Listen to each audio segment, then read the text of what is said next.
नमस्कार, मैं हूं पंकज पाराशर और आप देख रहे हैं ट्राई सिटी टुडे। आज मेरे साथ हैं दादरी विधानसभा सीट से बहुजन समाज पार्टी के प्रत्याशी मनवीर सिंह भाटी। मनवीर, बहुत बहुत स्वागत है। जी थैंक यू। आपको सभी को लोकतंत्र की दिवस की हार्दिक शुभकामनाएं। मनवीर, मैं देख रहा हूं पिछले 15 वर्षों में 3 सरकारें गईं। आप किसानों के और तमाम दूसरे मुद्दों को लेकर संघर्ष करते रहे। एक स्थापित किसान नेता के तौर पर आपकी पहचान है, तो ऐसी क्या आवश्यकता पड़ी कि आपको चुनाव लड़ने की ज़रूरत पड़ गई? देखिए, जो माननीय बहन जी की सरकार में किसानों के संघर्ष के दौरान जो समझौते हुए, चाहे वो प्लॉट को लेके या आबादियों को लेके या रोज़गार को लेके, तो उनको लागू कराने के लिए पिछली समाजवादी सरकार से लड़ते रहे और उनको बचाने के लिए इस सरकार से लड़े।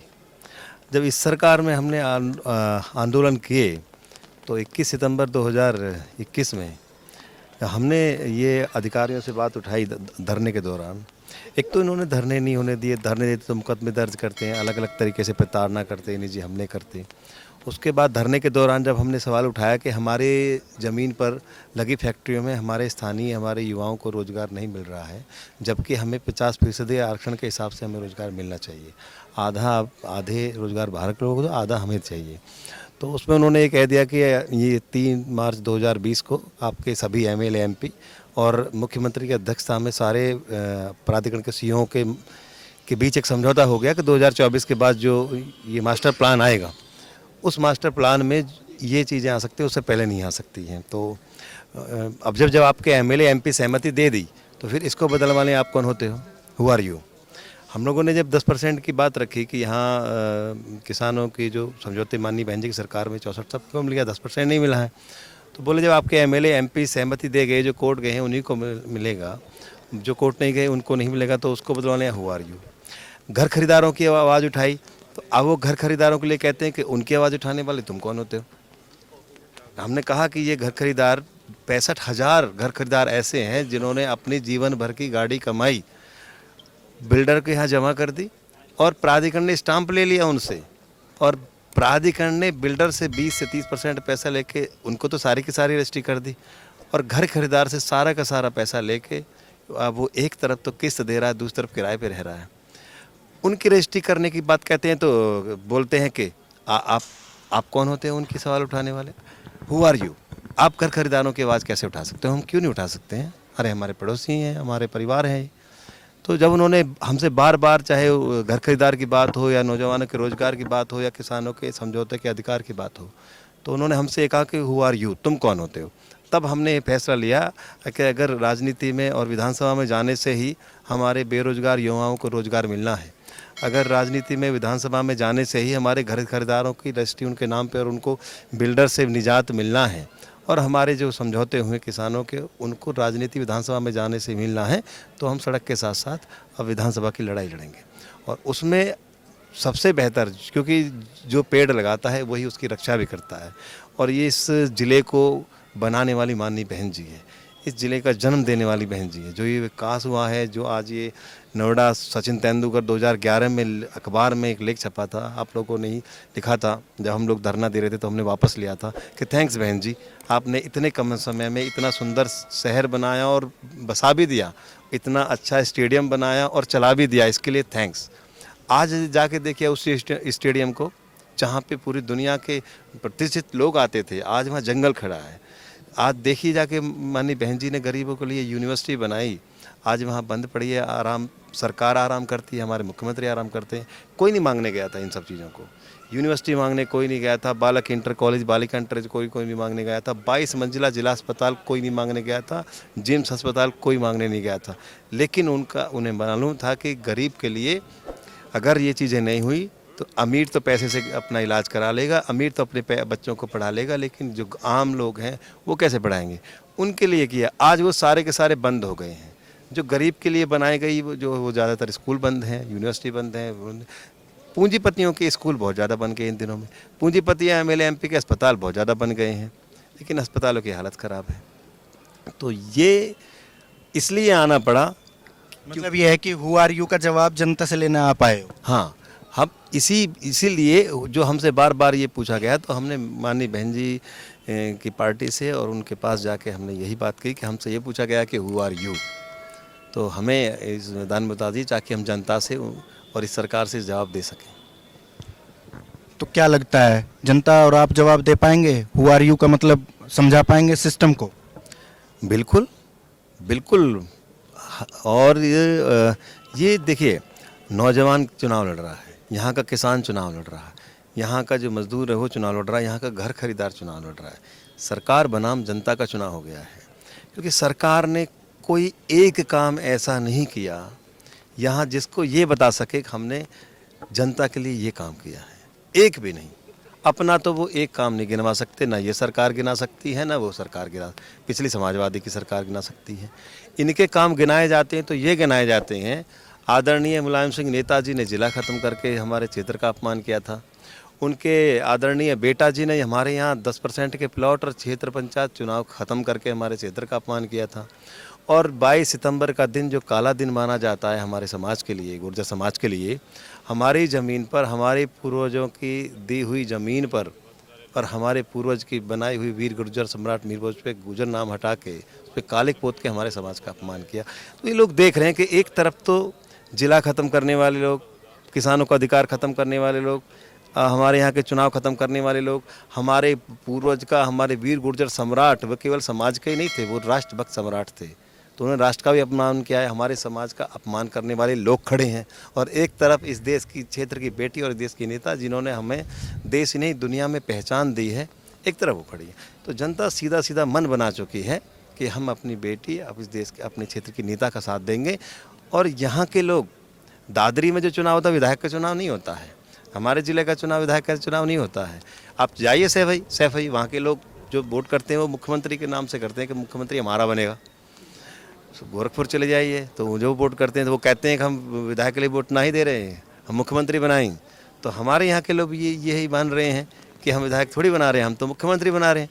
आपने देखा होगा 2007 में जब टेलीविज़न पे पट्टी चली थी कि बीएसपी आ गए, जो ये 10 साल में अधिकारी घर से बाहर नहीं निकले और किसान चक्कर काट खाट के मर गए कितने ही, वही अधिकारी अपने घर को, अपने दफ्तर को, एसी को छोड़ के पूरे क्षेत्र को चमकाने में लग गए थे। कोई सड़क बनाने में लग गया, कोई पार्क को चमकाने में लग गया। मतलब ये है बहन जी की होम कॉन्स्टिट्यूएंसी है तो इसका फ़ायदा तो आपको मिलेगा, जाहिर सी बात है, बसपा कैडर का वोट मिलेगा। लेकिन एक जो बड़ी बात है वो ये है कि जो सत्तारूढ़ भारतीय जनता पार्टी है और उत्तर प्रदेश का मुख्य विपक्षी दल समाजवादी पार्टी है, वो तो बहन जी के शासन पर ये कहते हैं कि जितनी यहाँ समस्याएं वो सब उन्हीं की देन है। कौन सी समस्या है?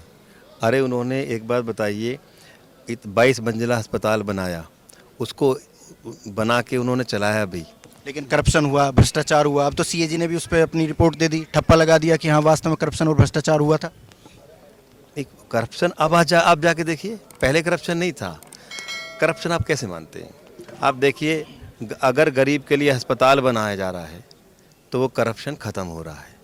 गरीब आम नागरिक के लिए स्कूल बनाए जा रहे हैं तो वो करप्शन ख़त्म हो रहा है। गरीब के लिए संस्थाएं बनाई जा रही हैं तो वो करप्शन ख़त्म हो रहा है। आप जाके देखिए स्कूल में आज उस पर लूटा जा रहा है, स्कूल के नाम पे 10,000 फीस, एडमिशन फीस, ये भी तो लूट है। वो तो ठीक है, जब बसपा सरकार में लैंड एक्विजिशन हुआ खासतौर से ग्रेटर नोएडा वेस्ट में, और फिर लैंड यूज चेंज हुआ, उसके तो खिलाफ आप भी थे। देखिए, हम तो कह रहे हैं कि हमने तो बाकायदा आंदोलन किया, बहन जी की सरकार में खूब जम के आंदोलन किया, लेकिन बात यह है कि आंदोलन को सुना गया और समझौता भी किए गए। जो हम क्या आंदोलन कर रहे थे? हम आंदोलन कर रहे थे कि हमारी ज़मीनें सस्ती चली गई, मुआवजा बढ़ा दीजिए। उन्होंने 2007 में हमने मांग उठाई, 4 महीने में उन्होंने मुआवजा बढ़ा दिया। हमने फिर मांग की कि नहीं ये मुआवजा कम है, उन्होंने 21 अक्टूबर में 2011 में हमारा मुआवजा फिर बढ़ाया और हमारा जो प्लॉट है उसको भी 6 से 10% कर दिया। हमने मांग की कि प्राधिकरण ने गलत तरीके से हमारी ज़मीनें के साथ साथ घर को भी एक्वायर कर लिया। उन्होंने 1 रुपये पे प्रति बालिग 3,000 मीटर की पॉलिसी बना के हमारे घर वापस कर दिए। हमने जो मुद्दे उठाए उन्होंने वो लागू वापस कर दिए और ठोस कार्रवाई की। 2 महीने में सभी को मुआवजा दे दिया था। 2 महीने में 2300 किसानों की लीज के घर वापस कर देते। इन 10 साल में इन पे तो कुछ भी नहीं हुआ। मतलब ये है कि सपा और भाजपा की सरकारों के दौरान जो है समस्याएं बढ़ी, इन्होंने बढ़ी है। अगर माननीय बहन जी की सरकार 2012 में रिपीट हो जाती, दोबारा आ जाती, तो आज मैं दावे के साथ कहता हूँ, ना कोई घर खरीदार परेशान होता, ना कोई नौजवान परेशान होता, उनको भी नौकरी मिलती, ना किसान परेशान होता, ना यहाँ का मजदूर परेशान होता। सबके मुद्दे हल हो चुके होते। हमने वो दिन भी देखा है जब हम धरने पे बैठे थे, मुख्यमंत्री यहाँ का उस तरह से नहीं आई। आज मुख्यमंत्री हमारे कम से कम 100 बार आ गए, लेकिन समस्या को सुलझाने के बजाय उलझा जाते हैं। हमने वो दिन भी देखा है जब हम पंचायत में बैठते थे तो अधिकारी फ़ोन करके आते थे कि शाम तक पंचायत चलाना, और लखनऊ से शासन आदेश आते थे। ये फ़र्क है इस सरकार में उस सरकार। लेकिन इस चुनाव में तो बहन जी एक्टिव नहीं दिखाई दे रही, प्रचार में भी नहीं है। बसपा को कह रहे हैं लोग बहुत कमज़ोर है। ऐसे वक्त में जो है क्या परिणाम निकाल पाओगे आप? देखिए, लोग नहीं कह रहे हैं, टेलीविज़न कह रहा है। लोग तो ये कह रहे हैं कि दोनों सरकार हमने देखी हैं, और दोनों सरकारों में जितनी ये, अगर आप गुंडागर्दी की बात करेंगे तो आप लखीमपुर खीरी याद कीजिए। यो कहते हैं हम किसानों के साथ है तो लखीमपुर खीरी याद आता है। ऐसे तो गुलाम भारत में भी नहीं होता। एक अहंकारी गृह राज्य मंत्री पहले धमकी देता है और बेटा भेड़ बकरी की तरह किसानों को कुचलता है, मार देता है, और इस्तीफा तक नहीं देते।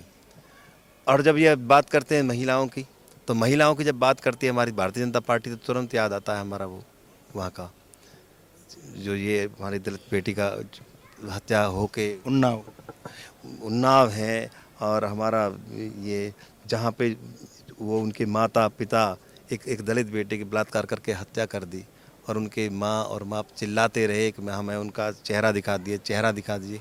उनको उनकी बॉडी भी, उनको शव भी नहीं दिया, और रात को ही जबरन तेल छिड़क के आग लगा दिया। ये महिला का सम्मान होता है? आप बताइए, ऐसा होता है? तो आप एक भी पहले भारतीय समाजवादी के पार्टी के नेता, किसानों पे तो हमेशा अत्याचार हुए। अगर देखा जाए तो भट्टा पारसोल घोड़ी बछेड़ा हुए, बसपा शासनकाल था। हाँ, तो प्रशासनिक चूक थी, उसकी दंड उनको मिला, और बाकायदा किसानों ने जो मांग मानी। आप बताइए 2000 अभी हमारे जो 1 साल से ज़्यादा ये आंदोलन चला, और 700 से ज़्यादा शहादत चली गई। शहादत हुई इसलिए सरकार नहीं मानी, कुर्सी ना चली जाए इसलिए मानी। माननीय बहन जी की सरकार पे तुरंत कार्रवाई हुई, तुरंत। मुकदमे में किसानों पर दर्ज हुए, वो आज तक वापस नहीं हुए। माननीय वो सरकार ही नहीं आई ना। 2011 में आंदोलन चल रहा था, बारे में सरकार चली गई। सरकार फिर जिनकी आई उन्होंने वादे किए थे ना मुकदमे वापस करेंगे, उन्होंने वादे किए थे हम किसानों के मुद्दे, उन्होंने एक एक करके जो समझौते उनको ख़त्म कर दिया। प्रशासनिक चूक थी, वो प्रशासनिक चूक थी, उनको दंड मिला, और किसान जो मांग रहे थे उनको न्याय मिला।